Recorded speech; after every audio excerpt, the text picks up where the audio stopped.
Cheesy the Podcast, presented by Just Cheesy Productions.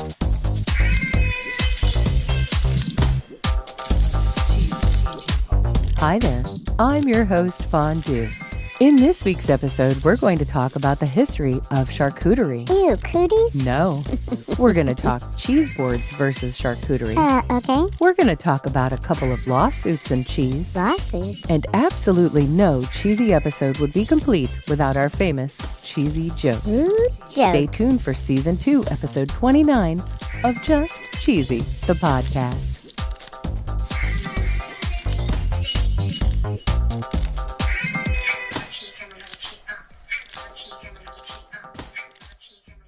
So cheesy. First, I want to apologize to all of our listeners about last week's episode. Oh no, what happened? Well, we edited it a little bit backwards. Oh, no. So the first few people that heard it with the second part of the episode first. Oh no. Cheesy was a little bit under the weather Just last week. me? So I wanted to be able to tend to Cheesy and let Cheesy get a little bit of rest. So I hurried through the editing process. Wow. And for that, I am truly sorry. Yeah, sorry everybody. So Cheesy, this week's episode is dedicated to charcuterie. Ew, cooties? No, not cooties. Okay. According to Wikipedia, charcuterie is French, Oh boy. and the literal translation is cooked flesh. Ew, that's worse than cootie. It says here it's a French term for a branch of cooking devoted to prepared meats, Okay. and they're primarily from pork. Oh. It also says that in a 1961 edition of, Oh no. Larousse Gastronomique, Oh. defines it as the art of preparing various meats, in particular pork,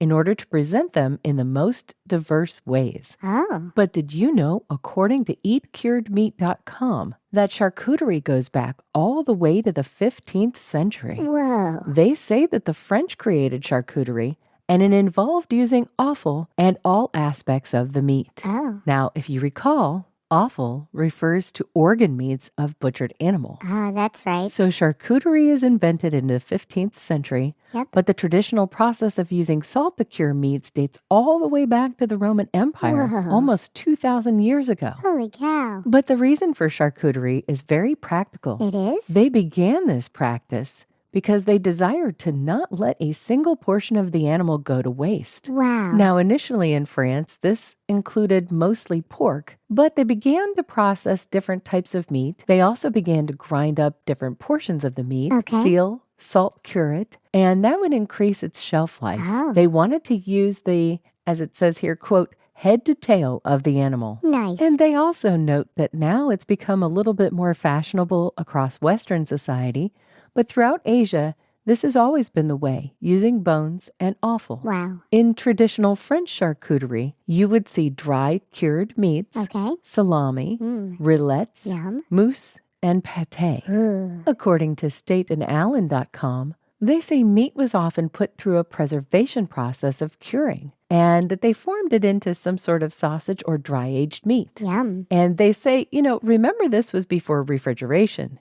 So salt, vinegar, and smoke were essential in the meat preservation process. Oh, yeah. And they're fast to point out that the appreciation for this charcuterie hasn't really taken off in the United States until more recently. Wow. And we're beginning to see a little bit more than just meat on the charcuterie boards. Oh. We're starting to see cheese. We are? We're starting to see things like pickles, Oh. olives, spreads, Ooh. fruit, preserves, Yum. and we're even starting to see non-meat charcuterie. Really? There are vegan charcuterie boards, Whoa. and one of the websites mentioned a s'mores charcuterie. Yummy. State and Allen charcuterie board, not a sponsor. Nope. But if they were, their ad would go right here.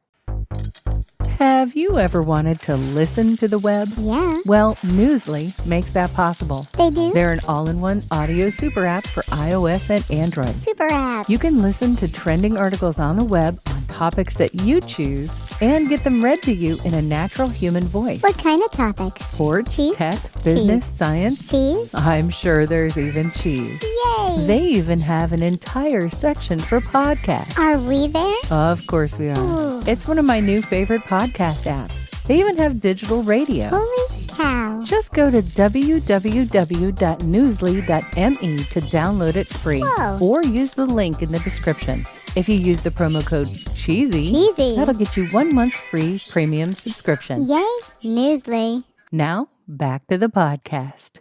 According to WisconsinCheese.com, they say while you might find charcuterie on a cheese board and cheese on a charcuterie board, the two terms are not interchangeable. Really? On the website PEDIAA.com, charcuterie is described as the culinary art of preparing various meat products like sausage, bacon, salami, ham, pâté, and confit. And the French refer to the person who prepares charcuterie as the charcutier. Sure. I think it's French, so I could be a little bit off, but that's what it looks like to me. Oh, man, Fondue. I know, cheesy. And according to the website cheeseborder.com, they refer to charcuterie as the selection of meat products, such as dried or cured prosciutto, salami, sopressata, capicola, and they describe a good cheese board as one that includes aged, firm, soft, crumbly, and creamy cheeses. That sounds so yummy. Currently, we're using the two terms interchangeably,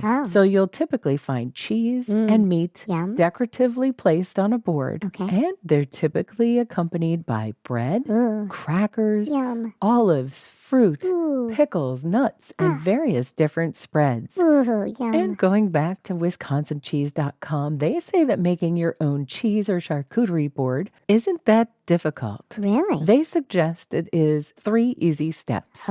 1, they say to pick out your cheeses, which they recommend 3 to 5 different types. Sounds good. They recommend varying the flavors and textures, saying maybe to try a soft cheese, a hard cheese, and a funky one. Next, they say to pick out your accoutrement. They discuss pairing the cheeses with things like fresh or dried fruit, mustard, jam, nuts, pickles, and all different types of accompaniments. Yummy. And then 3, they say to arrange or style the cheese board. Oh, yeah, of course. They talk about laying out the cheese, adding ramekins of jam or jelly, and they use bunches of grapes to add visual interest and, as they say here, create the illusion of bounty. Wow. We created our Thanksgiving cheese board we did. with some veggies and cheese for our family gathering. You can take a peek at it on our Instagram and our Twitter page. It was so yummy. It's time for my favorite segment. This week in cheese. Did you know that there are 2 different cheese-related lawsuits going on right now? What? Why? So, according to the BBC.com, there's a Florida woman who has sued the maker of Velveeta shells and cheese, which is Kraft,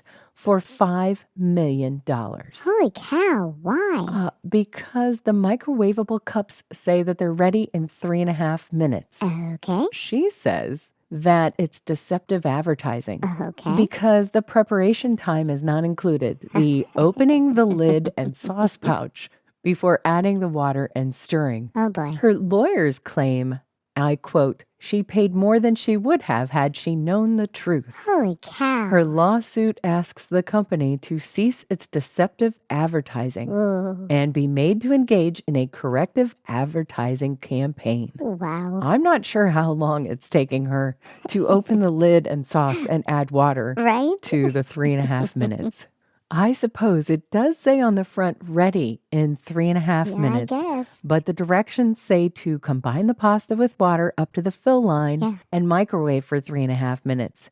And then stir in the cheese sauce mix. So I suppose the filling of the cup and the stirring might take you more than 3.5 minutes. I guess. We'll see how this case goes. Wow. This isn't the only cheese-related lawsuit. Really? So according to 10news.com, a federal judge in Illinois ruled that a class action lawsuit against TGI Fridays mozzarella stick snacks can proceed against the food's manufacturer, but not against the restaurant. Whoa. They say that they bought a product from Amazon only to find out that the packaging reveals on the back that the snack doesn't include mozzarella, but it's made with cheddar cheese. I did check these out on Amazon, and indeed, they're called mozzarella sticks. Really? But the back of the packaging does say cheddar cheese and not mozzarella. That's not good. So we'll see how this lawsuit goes as well. I'm ready for a joke, Fondue. When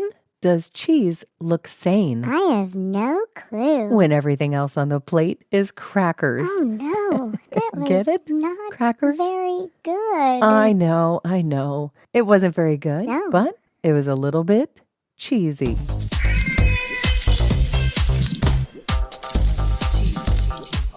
Thanks for listening to Just Cheesy the Podcast, Season 2, Episode 29. Thank you. We look forward to talking to you next week.